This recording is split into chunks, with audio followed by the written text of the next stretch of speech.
ഇപ്പോൾ കേരള കോൺഗ്രസുകാരുടെ വളർച്ച എപ്പോഴും പി ജോസഫ് സാറിൻ്റെ നേതൃത്വത്തിലുള്ള പാർട്ടി ഞങ്ങളെല്ലാവരും ആഗ്രഹിക്കുന്നുണ്ട്. പക്ഷേ ഇന്നത്തെ രാഷ്ട്രീയ സാഹചര്യത്തിൽ ഇതിനൊന്നും സാധ്യതയില്ല എന്ന് മറുഭാഗം പറയുന്നു. അവരങ്ങനെ പറയുന്ന ഒരു സ്ഥിതിയിൽ പിന്നെ ഇതേക്കുറിച്ച് ഞങ്ങളൊക്കെ അഭിപ്രായം പറയുന്നതിന് ഒരു പ്രസക്തിയില്ല.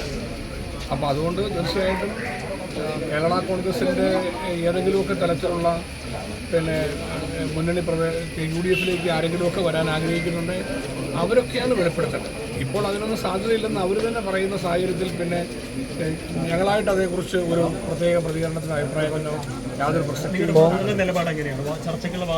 ഞങ്ങൾക്ക് എന്താ ഇപ്പം എന്തൊക്കെ യു ഡി എഫിനെ ശക്തിപ്പെടുത്തുക എന്നത് ഞങ്ങൾ ഒറ്റക്കെട്ടായിട്ട് നിൽക്കുകയാണ്. അതിന് യു ഡി എഫ് നല്ല ടീം വർക്കോടുകൂടി പ്രതിപക്ഷ നേതാവ് വി ഡി സതീശൻ പറഞ്ഞതുപോലെ ഒരു ടീം ലീഡർഷിപ്പ് യു ഡി എഫിൻ്റെ തലത്തിൽ പ്രവർത്തനം നടത്തുന്നു. ഇപ്പോൾ അതിൻ്റെ ഏറ്റവും അവസാനത്തെ ഉദാഹരണമാണ് നിലമ്പൂർ ഇലക്ഷൻ. കളക്ടർമാർന്ന വിജയം ഉണ്ടായിരിക്കുകയാണ്. ആത്മവിശ്വാസത്തോടെ കേരളത്തിൽ ഇന്ന് യു ഡി എഫ് 100 സീറ്റിലധികം നേടിക്കൊണ്ട് അടുത്ത നിയമസഭാ തെരഞ്ഞെടുപ്പിൽ തിളക്കമാർന്ന വിജയത്തോടെ കേരളത്തിൻ്റെ ഭരണത്തിലേക്ക് വരുമെന്നുള്ളത് ജനങ്ങൾ അംഗീകരിക്കുന്ന ഒരു കാര്യമാണ്. ഏറ്റവും പുതിയ വാർത്തകളും വിശേഷങ്ങളും വിരൽ തുമ്പിലറിയാൻ സീ മലയാളം ന്യൂസ് എല്ലാ ഡിജിറ്റൽ പ്ലാറ്റ്ഫോമുകളിലും ലഭ്യം.